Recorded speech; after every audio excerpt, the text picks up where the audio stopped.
Doutor Nardi, boa tarde. Boa tarde, professor. Prazer estar aqui novamente com o senhor. É um prazer para nós. É claro que o Nardi, periodicamente, cada 3, 4 meses, a gente traz na TV para ver, pela repercussão fantástica que fica durante dias nas redes sociais, perguntas no meu Face, nos meus e-mails, e pelo interesse da população masculina sobre temas importantíssimos para a vida sexual do homem, para a saúde do homem, etc. Claro que o ponto alto da entrevista é o câncer da próstata, esse câncer doloroso da próstata que o Nardi vai colocar bem aí, que é muito importante. Mas vamos lá primeiro. O Nardi foi presidente da Sociedade Brasileira de Urologia e constantemente fazendo palestras ainda por aí tudo, hein, Nardi? Eu ainda estou participando da sociedade, ajudando ainda, né, contribuindo um pouco ainda principalmente na educação continuada, que é que é o meu cargo atual dentro da sociedade, né? Então a gente desenvolve projetos que levam a educação continuada para o Brasil todo. O Brasil é um país muito grande, né, uma dificuldade enorme em alguns pontos de receber informação para se ter uma urologia adequada, e nós temos conseguido fazer isso de uma maneira uniforme, né? Então tem vários eventos presenciais e também tem eventos à distância. Então nós criamos um projeto que chama Urologia Global, inclusive o primeiro saiu daqui de Bauru, do Centro de Estudo do Hospital da Unimed, e que congregou mais de 1.600 urologistas no mesmo dia. Pessoal de Ijuí, do Tocantins, houve uma participação muito importante de todos os colegas. Quer dizer, isso é bom para a população porque uniformiza a urologia, uniformiza o conhecimento. Então, quanto mais a gente transmitir conhecimento para as pessoas, melhor é a vida que a gente pode ter. Então, é por isso que eu ainda estou dando continuidade nesse processo, né, e devo ficar até o próximo ano cuidando dessa área. Depois eu vou realmente parar com a sociedade e deixar que outras pessoas assumam os cargos também e vão andando. A sociedade vai muito bem, o presidente atual é um colega nosso de São Paulo, Dr. Arquimedes Nardosa, acabou de receber um prêmio também da Associação Americana de Urologia pelo trabalho que ele vem desenvolvendo à frente da entidade. Então nós estamos levando a sociedade e a urologia com reconhecimento internacional. Então a urologia brasileira vai indo muito bem, graças a Deus. Antes de entrar no câncer da próstata, que é a grande preocupação do sexo masculino, uma frase sua que tinha me marcado aqui era o câncer no pênis. Então eu nunca esqueço que você falou, Duda, é inacreditável. A causa do câncer no pênis é a falta de higiene. Vê se você lembra disso. O cara não lava o pênis e acaba gerando. E eu vi outro dia, não me lembro em que rede de TV que eu vi, desses canais privados, dizendo que o Brasil é campeão mundial de câncer de pênis. É o país que tem mais. Parece que na África lá também tem uma. Os índices, porque no Brasil existem vários Brasis dentro do Brasil, né? Claro. Obviamente que. País então, dos se a contrastes. gente pegar o Norte e Nordeste, eles têm as mesmas taxas de incidência do câncer de pênis do que da África subsaariana, do Egito, que são os lugares onde tem mais câncer de pênis no mundo. Então, existe um dado que, por exemplo, no Maranhão e em alguns outros estados do Norte e Nordeste, é um caso novo a cada 13 dias. Ai, que loucura. São 1.600 amputações de pênis por ano no Brasil. E isso vem crescendo. O Nardi é só falta de higiene mesmo. O principal fator de risco é a falta de higiene. O segundo fator de risco é a presença de fimose. Fimose é quando existe impossibilidade de expor a glândula. Claro. Então é interessante a higienização, né? Isso dificulta a higienização e a pessoa não vê que está crescendo alguma coisa lá dentro. E a fimose é bom a gente citar, porque isso até uma coisa que as mães devem saber, né? Que até os 3 anos de idade, a cabeça do pênis tem que estar exposta, né? Ou ser expostas facilmente para a higienização durante o banho. O menino tem que aprender a lavar o pênis. E as pessoas que não sabem lavar o pênis não são culpadas, elas mesmas. Quem são culpadas somos nós. Então, eu nunca me dirimi desse problema, porque acho que a maior causa, né, e o maior obstáculo de quem tem câncer de pênis, que é a higiene, é que não foi ensinada por ninguém. Então, tem culpa o Estado, tem culpa a sociedade, tem culpa organizações médicas e tem culpa todas as pessoas que souberam e que aprenderam que o pênis tem que ser lavado, assim como o órgão genital, qualquer um, tanto a mulher quanto o homem. Tem que ter higiene genital, diária. Então, eu conversei muito com os homens que têm câncer de pênis no Norte e Nordeste e, sinceramente, são os menos culpados por ter câncer de pênis. Não são... Nunca aprenderam, né? Nunca aprenderam. Nunca ninguém lhes ensinou nada disso. Que loucura, que loucura.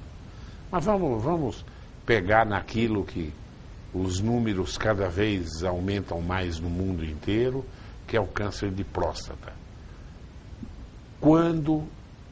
Depois eu quero que você fale toda a evolução do câncer de próstata. Quando que um homem deve começar a procurar um urologista para se precaver do câncer de próstata? A gente poderia até começar citando as mulheres, já que é mês das mulheres hoje, né? Eu vi até o Samuel falando de toda a programação que tem as mulheres têm na cidade. Quer dizer, nós homens vivemos 7 anos menos que as mulheres. A cada 5 mortes no Brasil, 3 são de homens. Então nós temos uma vulnerabilidade muito intensa, o homem.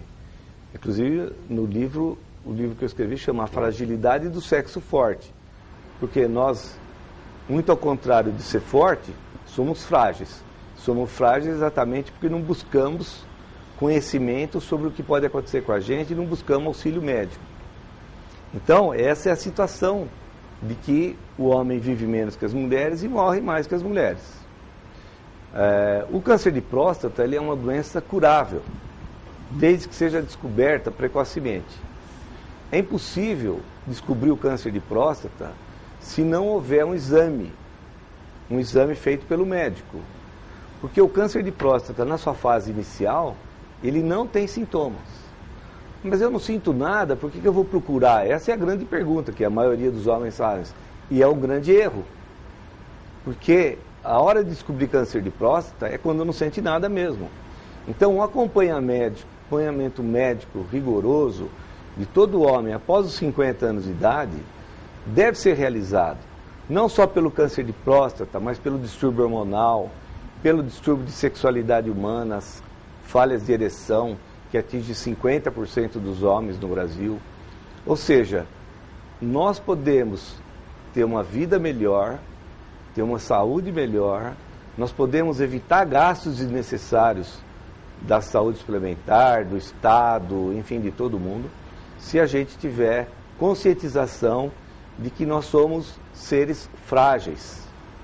Nós não somos super-homens, nós não somos indivíduos que não estão totalmente despreparados para a doença. A doença ela pode nos atingir. Então, basicamente, esse é um conceito que a gente busca, né, professor, em todas as vezes que a gente fala, e que tem oportunidade de falar aqui, de que o homem deve reconhecer a sua fragilidade. E reconhecer também os problemas que causam, né, que lhe causam. Só assim a gente conseguiria diminuir os índices alarmantes de mortalidade, por exemplo, pelo câncer de próstata. 15 mil homens por ano morrem de câncer de próstata. No Brasil? No Brasil. 15 mil? 15 mil. É igual câncer de mama na mulher. É a mesma coisa. Só que a mulher se cuida muito melhor que o homem, né? Pois é, então, para você ver, a mulher, ela reconheceu sua fragilidade, né? Eu sempre citei a mulher tem até uma secretaria em Brasília, que chama Secretaria Especial da Mulher, que está ligada ao gabinete do Presidente da República. Ou seja, então alguns projetos não precisam passar nem para o Ministério da Saúde, saem direto do gabinete para que as mulheres possam facilitar o seu diagnóstico, o seu tratamento, enfim. As mulheres, elas deram muitos exemplos e saltaram na frente nossa nos últimos 200 anos com tranquilidade. Ô Nardi, quando, com que idade Quer dizer, você já tornou evidente, ele tem que procurar, ele não tem sintoma nenhum, ele vai procurar realmente para fazer a prevenção. Quando que ele deve procurar um urologista? Vamos dividir os homens em dois grupos, especialmente para o câncer de próstata, certo? Um grupo que tem 50 anos e que não tem nenhum antecedente familiar, que não tem cor de pele negra e que não é obeso. Esses 3 grupos, vamos falar de novo: cor de pele negra, antecedente familiar, ou seja, tio, avô, pai, irmão com câncer de próstata, ou obeso, essas pessoas devem antecipar a sua ida ao urologista e começar aos 45 anos de idade.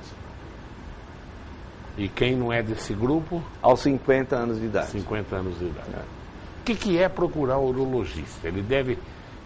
chega aí daí para frente, ele tem que ter toda a orientação do urologista, que tipos de exame ele vai fazer, tanto no consultório como de exame de sangue. Bom, o urologista é o médico que mais se aproxima do homem. Obviamente que quando a gente faz uma análise global de um homem, nós estamos pensando na sua saúde cardiovascular, nós estamos pensando na sua saúde geral, como corrigir hábitos ruins, como tabagismo, alcoolismo. Nós estamos estudando os hormônios dos homens, que o hormônio masculino tende a cair após os 40 anos de idade, 1% ao ano. E isso pode trazer sintomas indesejáveis, diminuindo a qualidade de vida do homem. E também estamos analisando a situação da próstata como um todo. A próstata ela tem 2 grandes problemas. Um é o crescimento benigno da próstata e o outro é o câncer de próstata, do qual nós já falamos aqui. O crescimento benigno também é importante, porque ele vai obstruindo o canal da urina.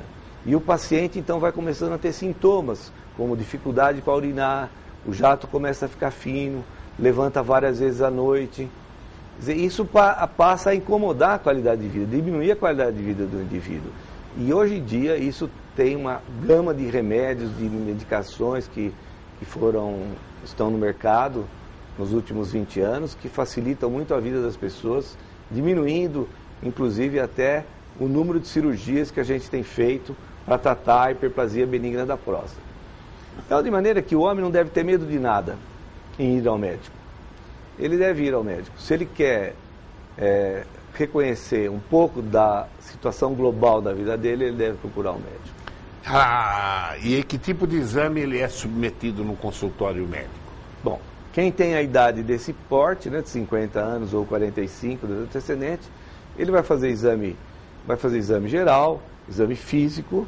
Homem também tem câncer de mama, é bom lembrar disso, homem também tem câncer de mama, então deve ser palpado as glândulas, o abdômen, os testículos, o pênis, a avaliação genital como um todo, e se tiver a idade necessária, vai fazer o toque retal, que é um exame muito simples, um exame rápido, não é? Que não vai tirar a masculinidade de ninguém.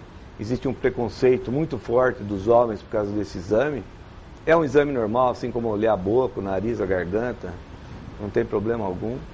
E dessa maneira ele vai ter uma avaliação global da sua saúde e do seu exame físico.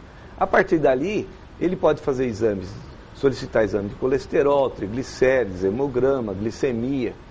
Quer dizer, isso é muito importante. Em alguns casos específicos, dosagem da testosterona, que é o hormônio masculino, que a gente pode detectar se está abaixo ou não, e a partir daí propor o tratamento adequado. E a avaliação da próstata com o PSA. O PSA é um exame muito importante, é bom a gente falar um pouquinho do PSA, né? Isso aí. Porque eu vejo muito no consultório, não, eu já fiz o PSA. Então o senhor se dirige a outra sala ali que nós vamos fazer o exame de toque. Ah, mas eu já fiz o PSA. Não, mas o PSA isolado não faz o diagnóstico de câncer de próstata. O PSA é um exame importante, é uma proteína que é produzida pela próstata. Só a próstata produz PSA. E também tem PSA no leite materno, né? Então, homens que não amamentam, né, entre aspas, PSA é só produzido pela próstata. Então, se o PSA estiver elevado, pode ter alguma alteração na próstata. Pode ter inflamação, pode ter um aumento muito grande do número de células, ou pode ter câncer de próstata. Então, o PSA, ele orienta o médico a decidir fazer uma biópsia ou não. E é muito importante, porque o homem que vai todo ano ao médico, o médico tem um histórico da vida dele, então ele sabe exatamente qual é o valor do PSA para aquele indivíduo. PSA elevado não significa que tem câncer de próstata. PSA baixo não significa que não tem câncer de próstata. Então, esse conceito é muito importante, porque as pessoas imaginam que faz o PSA e o PSA está normal e ele não pode não ter câncer de próstata. A variação do PSA que é importante. Variação do PSA que é importante. E mais, por exemplo, quando você tem PSA menor do que 1, a chance de você ter câncer de próstata é de 6%. Se esse PSA for aumentado até 2, isso vai aumentando. Vai passando para 30, 40. PSA maior do que 10, você tem 70% de chance de câncer de próstata. Então, o PSA, ele não deve ser tratado isoladamente, mas sim dentro de um contexto que o médico poderá indicar outro tipo de tratamento ou não. Vamos ver uma perguntinha já do telespectador, que chegou bastante pergunta aqui já. Interessante essa pergunta do Rafael, o Rafael das Camélias. E até eu ia tocar nesse assunto. Depois do carnaval, muitos jovens estão realizando os testes rápidos de HIV, principalmente quem não usou camisinha, o que é uma burrice, né? Gostaria de saber se, quando contaminado, a doença só aparecerá depois de 30 dias. Vamos lá, o cara manteve relações sexuais com uma pessoa desconhecida, dali uma semana resolve ele fazer o PSA? Pois é, Rafael, que absurdo, né? A gente precisa fazer teste rápido e o preservativo está à disposição de todo mundo, né? A ausência do uso do preservativo tem elevado a incidência no número de AIDS no Brasil, principalmente em jovens, entre homens que fazem sexo com homens. Isso é um dado alarmante para nós, que a gente vinha estabilizando o nosso número. Vinha diminuindo até o aumento, né? E está aumentando agora, por causa da ausência do uso do preservativo. Eu não sei, nós estamos discutindo isso, eu participei de várias reuniões, inclusive junto com o Ministério da Saúde, o que a gente poderia fazer para melhorar essa situação, né? Então, em relação ao teste rápido, ele é bom mesmo, ele pode detectar rapidamente, com 48 horas já é possível detectar. Que beleza, vou falar isso para os meus alunos. E mais, ele não deveria ser utilizado dessa maneira, né? Porque acredita-se hoje que com a AIDS virou uma doença crônica e o próprio Estado brasileiro acaba distribuindo o remédio gratuitamente para a população. Nós somos um dos melhores países que fazem isso, que tratamos a AIDS no mundo todo. Isso pode ser considerado como uma doença banal, mas ela não é banal. Ela mata, ela causa... O tratamento, apesar de ser benéfico e muito bom, quer dizer, aumenta muito a sobrevida dos pacientes, é um tratamento que também tem efeitos colaterais graves. Náuseas, vômitos, emagrecimento, inapetência, então dor de cabeça, enfim, uma série de sintomas. Então, nós não deveríamos fazer teste rápido de AIDS. Nós deveríamos usar o preservativo. Claro. Essa é o grande... E eu sinto que nós estamos perdendo tempo e terreno por uma ausência de uma massificação da mídia sobre o uso do preservativo, principalmente, como o Rafael citou, nas grandes festas, carnaval, enfim.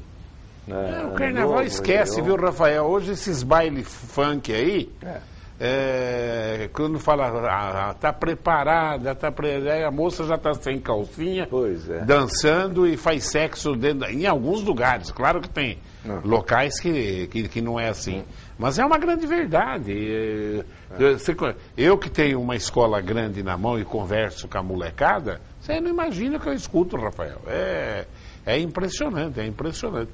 Mas tem uma geração, viu, Nardi, não sei se você já sentiu, de jovens que você conversa, que eles já acostumaram tanto com a camisinha, que se ele não pôr a camisinha, ele não consegue fazer sexo, ele não tem ereção. O inconsciente já... Sabia disso? Eu sabia disso também. Isso é muito importante, né? Principalmente naquelas pessoas que foram educada sexualmente, educada, né? sim, De uma maneira mais normal. Eu queria alertar também, pegando o gancho do Rafael, com a sífilis. Aumentou a sífilis. A sífilis tem aumentado mais do que o HIV. E a sífilis, no século XIX, foi a doença que mais matou, né? A sífilis mata mesmo. A sífilis, ela é uma lesão que acontece no pênis ou na vagina, como se fosse uma úlcera, e ela desaparece em 15 dias, mesmo sem tratar. É o cancro duro. É o cancro duro. Veja bem que importância tem isso. A sífilis, a lesão do cancro duro, desaparece em 15 dias, mesmo sem tratamento. Ou seja, o paciente não toma remédio, não toma nada, a acabou sífilis tudo, está ele indo, acha que sarou. Ele acha que não tem nada. E daqui 5, 10, 15 anos ele tem sífilis quaternária, que é o que a gente chama, que é a que atinge cérebro, neurônios e nervos periféricos. O paciente fica tetraplégico, alguns ficam totalmente sem... Enfim, é horrível essa doença e é importante a gente saber que ela está aumentando no Brasil. Você sabia que o Al Capone no mundo também morreu de sífilis? Eu não sabia. Al Capone, eu li a história dele. Al Capone. Agora quem pergunta... Por que o exame de próstata é feito de ano a ano? E se nesse intervalo aparece um tumor? Vai ter algum sintoma? Isso é. Se ele fez o exame hoje, saiu do consultório e dali naquele momento começou a surgir o câncer, os dados mostram o seguinte, que em 95% dos casos aquele câncer demora mais do que um ano para crescer. Então, se ele fizer de ano em ano, a chance do câncer estar ainda localizado, ela é igual àquele período lá. Então, não precisa fazer menos do que um ano. Um ano é suficiente. Um ano é o tempo suficiente. O Pedro Valentim pergunta, o fato de a mulher viver mais que o homem no Brasil, se dá porque elas se previnem mais, ao contrário da maioria dos homens, que só procura atendimento em último caso? Esse é o principal ponto, Pedro. Esse é o ponto principal, é a tal da fragilidade, né? O cara se acha fortão, na realidade ele é frágil, né? Frágil porque ele é acometido de várias doenças. E o homem não tem não tem a cultura de procurar o médico. E muito pelo contrário, ele foge do médico porque ele se acha indestrutível. Nada pode acontecer comigo. Eu sou o dono do lar, eu sou o patrão e nada acontece comigo. Na verdade, não é isso que ocorre. E por isso que a gente morre menos. Mas tem uma outra causa que a gente morre menos, é a violência. Nós homens somos mais afetados pela violência. E entre as violências, os acidentes automobilísticos são um arraso no país. Mata mais que tudo, né? Que cai um Boeing por dia no Brasil de homens morrendo de acidente automóvel. Então é um outro problema muito grave, muito sério. A lei seca uma ótima coisa que aconteceu no mundo, excelente, no Brasil, excelente, né? excelente. Mas eu só vejo no Rio de Janeiro, só no Rio de Janeiro. No Rio de Janeiro, eu vou muito para o Rio de Janeiro, porque a sede da sociedade é lá no Rio, e todos meus amigos vão sair para jantar, saem de táxi. Ninguém mais usa carro no Rio de Janeiro, porque a lei lá é implacável. Então, eu acho que ainda falta para a gente aí uma fiscalização mais adequada da lei seca. Mas, seguramente isso é um avanço para diminuir o número de mortes em acidentes de carro. E caberia também uma conscientização sobre álcool e tabagismo. Eu acho que o tabagismo ainda é o principal fator de câncer de pulmão, câncer de bexiga, câncer de estômago, câncer de intestino. Todos estão ligados ao tabaco. E a gente falta um grande investimento numa orientação da população, principalmente da população masculina, em relação a esses agravos que a gente chama. Mas melhorou muito, né, Nardi? Você vê uma campanha do cigarro que se começou a fazer há 30 anos atrás. Eu vou dar até um exemplo. Você vai pegar a tua época, que você é um pouco mais novo que eu. Na minha época, se pegasse uma sala de 50 moleques no colégio, vamos falar que metade era homem, metade era mulher. Mulher nenhuma fumava. Na minha época. Mulher que fumava era vagabunda, era preconceito. Calça comprida, então, pelo amor de Deus. Ah, quem bem na idade dele, não é na minha, não. Entendeu, né? Agora, os dos 25 moleques, sem brincadeira, os 25 fumavam. Fumava. Quem não fumava já era estigmatizado. Ah, florzinha, não é macho, entendeu? Fumar era coisa de macho. Hoje, você entra numa sala de colégio de 50 alunos, estou sendo sincero, você não acha 5 moleques que fumam nessa sala, em nível colegial. Uns 2 fumam maconha e uns 5 fumam cigarro de papel. Entendeu? Nesse ponto, você veja como a educação é importante. É o que eu falo. Eu acho que o maconheiro tem que ser tratado como um doente, no caso. Mas tem que ter uma campanha maciça do governo, dos meios de comunicações, realmente falando sobre a maconha. Que para a saúde até ela não é tão ruim quanto o cigarro, só que é droga da burrice. Quem fuma maconha fica burro. Nós, educadores, lidamos com o maconheiro a vida inteira. A produtividade escolar dele faz assim, ó. Ó, tá? Produtividade escolar de maconheiro. É a droga da burrice. É isso que tem que ser. E dizem também, já que você é urologista, que a maconha, ela prejudica o libido também. Sim. A maconha produz diminuição da ereção peniana e diminuição do libido, do desejo. São 2 fatores que acometem jovens que usam a longo prazo. E motivação para trabalhar, ela acaba com isso? Então, para tudo. Para fazer sexo, para trabalhar. Não é uma droga. Para a saúde, os maconheiros da escola são os mais quietinhos, tudo gordo, bonitinho e comedor de coxinha na hora do intervalo. Os que mais comem na cantina. Dá uma fome desgraçada. Né? Agora, a nota deles vai para as últimas. É a droga da burrice. E nós, educadores, que estamos há tanto tempo, temos muito mais condições de falar dos efeitos nocivos da maconha, até do que qualquer médico, porque uma escola é um laboratório hoje e todo mundo está usando essa porcaria dessa droga. Para o educador não tem droga pior que a maconha. É a droga da burrice. Você quer ficar mais burro ainda? Fuma maconha. Fuma maconha e você fica mais ainda do que você já é. Vamos outra perguntinha? O Flávio Guedes aqui, o grande fotógrafo de Bauru. O câncer da próstata é hereditário? Sim.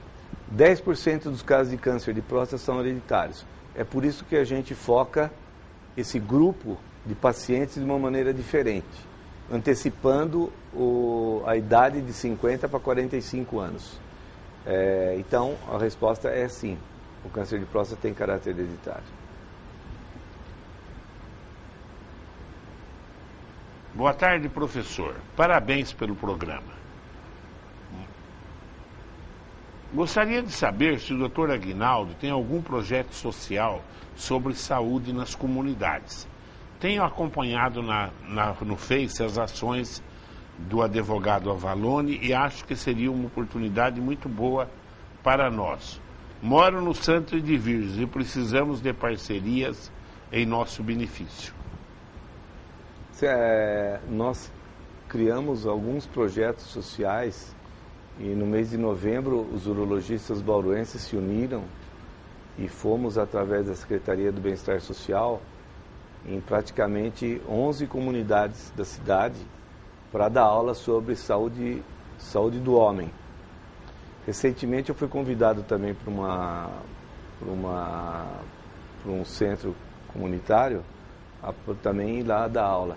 Então nós não temos um projeto específico, porque nós todos trabalham, todos têm uma agenda muito apertada, mas a gente tem feito o possível para levar a informação para a população carente.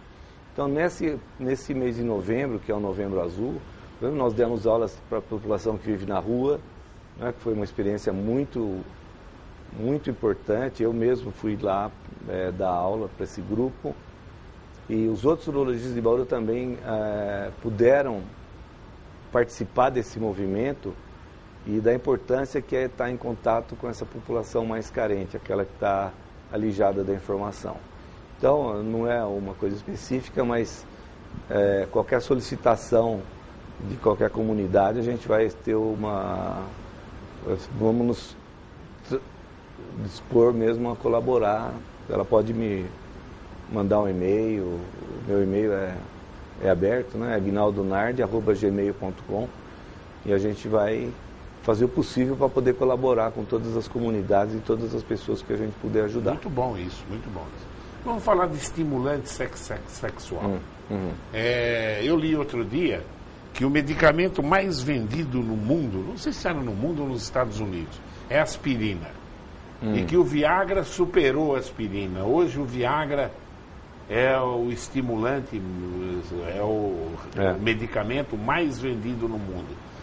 Quais os benefícios e quais os perigos de se usar Viagra, Cialis e outros estimulantes sexuais que você vai relatar agora? Nós temos 3 grandes grupos de remédios, né? O sildenafil, o vardenafil e o tadalafil. Vou falar os nomes dos mais comuns aqui que a gente tem. É o Viagra, que é o sildenafil, foi o primeiro a ser descoberto. E como é que ele foi descoberto, o sildenafil? Foi um grupo de Londres, um estudo em Londres, de um grande hospital em Londres, e foi para tratar angina, quem tinha dor no peito. E o remédio se mostrou ineficaz para isso, depois de 1 ano de uso. Então, eles recolheram todos os remédios, pediram para os pacientes devolver os remédios. Só as mulheres devolveram. Os homens não queriam devolver. E aí foi descobrir por quê. Porque tinha melhorado a ereção. Não, doutor, deixa eu ficar com o resto desse remédio aqui. Efeito paralelo. O efeito colateral do remédio foi melhorar a ereção. Aí foi descoberto, então, uma outra via que liga o pênis ao seu relaxamento, que é a via do óxido nítrico, que é onde atuam essas drogas. Então, as 3 drogas, elas são primas entre si. Elas divergem um pouquinho na sua molécula, mas elas são praticamente iguais. Elas são eficazes. E essas 3 drogas, elas proporcionaram um descobrimento da sexualidade. Porque é muito interessante, elas só são eficazes quando o paciente tem estímulo. Então, se o paciente tomar remédio, qualquer um deles, e ficar assistindo televisão, não a TV Prevê, mas o Jornal Nacional, por exemplo, ficar assistindo televisão, e não se estimular sexualmente, vai ser como se ele não tivesse tomado nada. Porque o remédio não causa ereção. Ele é um facilitador da ereção que atua quando há um estímulo sexual. Dessa maneira, ele preserva o relacionamento interpessoal. Ou seja, não dá para você só falar, fique duro, porque não vai ficar. Tem que ter a relação com a outra pessoa. Tem que ter o convívio, tem que ter a fraternidade, tem que ter o amor, tem que ter uma série de... a afeição, né? Ou mesmo o desejo. Se não tiver o desejo, não vai ter ereção. Então essas drogas foram sensacionais.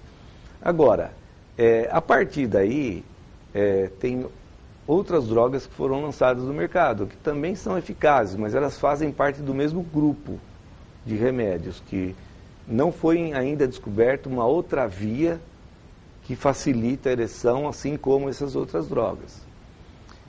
O problema é que essas drogas, quando estão associadas a um remédio da angina, que é os nitritos ou nitratos, Sustrate, Isordil, essas pessoas não podem tomar o remédio junto, porque a ação deles se sinergizam, há um sinergismo entre as ações, e o paciente pode morrer. Também não pode ser misturado com drogas, com êxtase e álcool. Então existem morte súbita em muitos jovens nas grandes festas de rave em São Paulo, que associam êxtase, Viagra, sildenafil, tadalafil, qualquer outra, drogas químicas e álcool. Essa é uma mistura fatal, não é? Causa depressão respiratória e morte. Então há necessidade de tomar cuidado. Uma outra situação de risco que eu vejo por essas drogas, a utilização dessas drogas, são os jovens que querem usar para turbinar a sua ereção. Não existe turbinar a ereção. Ou você tem ereção normal, ou você não tem ereção normal. E o remédio não foi feito para quem tem ereção normal. Não vai haver super ereção. Se você tem uma ereção normal, não é necessário usar o remédio. O remédio vai ser só um amuleto de ordem psicológica para você. Mas ele não vai ter eficácia mais do que o seu pênis já tem. É utilizado para quem tem problema de ereção. E 50% dos homens após os 40 anos de idade tem algum problema de ereção. Enfim, é uma droga muito boa, faz muito bem, ajuda muitos homens, mas é necessário ser utilizada com uma orientação médica, para que o sucesso também seja bom. Nardi, se falou muito ano passado, agora pararam até de falar, sobre a droga da mulher. A mulher teria uma droga para estimular a atividade sexual. Todos esses remédios foram testados em mulheres, mas a eficácia não foi boa. Então foi abandonado. Todos os estudos que tiveram usando esse grupo de drogas não deu certo. O que existe é o uso de testosterona em níveis muito baixos para mulheres. Em alguns casos há uma melhora da libido, mas ainda em mulheres a gente ainda não tem uma droga eficaz para isso. O que é priapismo? Priapismo é quando o pênis fica duro mais do que 4 horas e sem detumescer.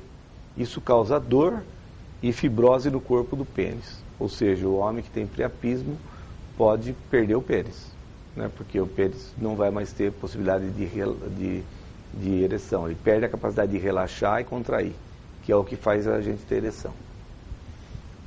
Bom, acho que a aula hoje foi fantástica, né? O que você gostaria de colocar mais para a nossa população? É o que a gente sempre bate na tecla, né? Que nós não somos invencíveis, não somos indestrutíveis, somos o sexo frágil e achamos que somos o sexo forte. Isso não é bom. Nardi, obrigado, viu? Obrigado, professor. Obrigado pela sua presença. Tá aí, daqui uns 2, 3 meses eu trago o Nardi outra vez. E sempre tem umas 3, 4 pessoas que quando vem na TV Prevê é uma prestação de serviço excepcional.